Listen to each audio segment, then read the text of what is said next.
Porque as emoções, elas são como se fosse uma vibe, né? Leva uma vibe, assim, a ansiedade leva você a ficar procurando soluções, né? Você fica tenso, às vezes a sua respiração fica curta, às vezes o seu coração acelera, né? Então as emoções, elas além de serem experiências que você pode, mais subjetivas, elas também trazem sintomas corporais, certo? Sintomas físicos, como por exemplo o coração acelerar.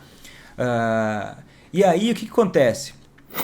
Se você pode ou não ceder a esse impulso de ação. E você cedendo ou não esse impulso de ação vai levar a uma consequência. Por exemplo, se você está com raiva de alguém, você pode xingar a pessoa ou não, né? Dependendo da quantidade da sua raiva, vai ser mais difícil controlar. Dependendo da quantidade da sua ansiedade, vai ser mais difícil controlar, né? Não é simplesmente, se acalma. Então o que acontece? A primeira coisa é a gente perceber que os sentimentos eles não são causas diretas daquilo que a gente controla, mas eles são uma tendência, um impulso de ação que a gente precisa reconhecer e poder alinhar o nosso comportamento não a uma reação emocional imediata, mas aos nossos objetivos a longo prazo. Por exemplo, se o seu chefe te fala uma coisa incomodativa, ou te irrita, ou sei lá, atrasa o seu pagamento, você pode ir lá e xingar o seu chefe de uma obscenidade. Ou você pode chegar no seu chefe, chacoalhá-lo, né, e gritar com ele. Do quanto ele é injusto, o quanto é errado o que ele está fazendo. Mas daí, eu estou sendo o primeiro óbvio, depois a gente vai para o específico, tá? É óbvio que isso não é uma atitude que vai te ajudar a fazer o seu chefe pagar o seu salário antes, né, ou mais cedo. Talvez isso até implique em consequências negativas para você. Você perca o emprego, ou você seja denunciado por algum tipo de agressão. Então, isso vale para outros sentimentos também. Por exemplo, tem gente que me diz, Vitor, o meu marido, eu estou muito chateada porque é sábado à noite, a gente combinou de jantar juntos e ele parece que me esqueceu. Ele saiu de meio-dia e ele não voltou até agora para jantar. Eu estou me sentindo triste, esquecida, rejeitada. E aí o que muita gente faz?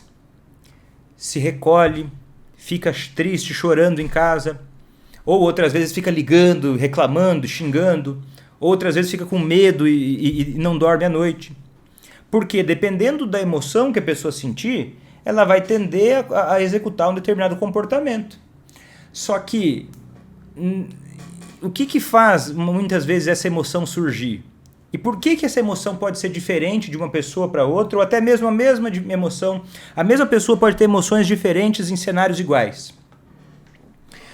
Porque as emoções não são sinais da realidade. Perceba isso. Parece sutil, mas o que eu vou dizer para você é muito importante. Tá? Você que está anotando, pega essa. As emoções, elas são guias que mostram para a gente reações que nós estamos tendo, né? O jeito que o nosso cérebro interpretou aquilo que está acontecendo. Isso não está sob o nosso controle direto, mas está sob o controle da forma que a gente interpretou aquela situação naquele contexto. Não significa, por exemplo, tem gente que acha que tem sexto sentido. E vamos separar a coisa da intuição. A maioria das pessoas não tem clarividência. Mas confunde que quando eu estou ansioso significa que uma situação atual ela é muito perigosa e tem que tomar uma ação imediata. Já passou por isso? Por exemplo, você estava com muito medo e aí você confundiu medo com risco imediato. Porque realmente, quando a gente está, por exemplo, com medo, o nosso cérebro fica muito mais sensível a avaliar riscos. E a gente tende a exagerar e criar um ciclo de piora do medo. Quando a gente está com raiva, o nosso cérebro tende a fazer o quê? A avaliar situações com mais sensibilidade a aspectos negativos.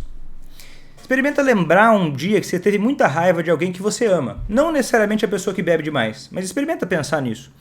Naquele momento que você estava com raiva, durante aqueles minutos ou horas, como é que você pensava em relação àquela pessoa?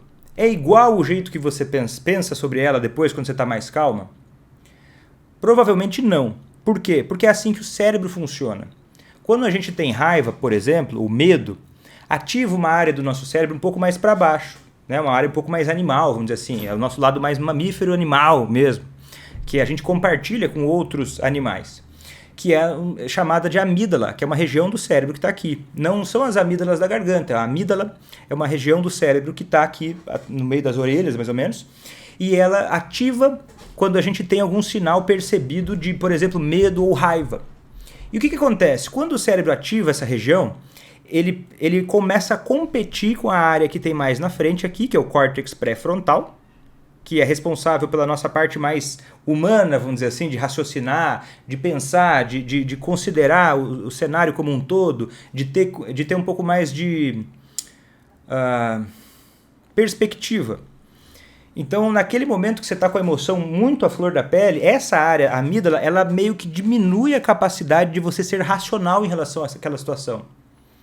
E aí você pode acabar tomando uma decisão que não vai te ajudar.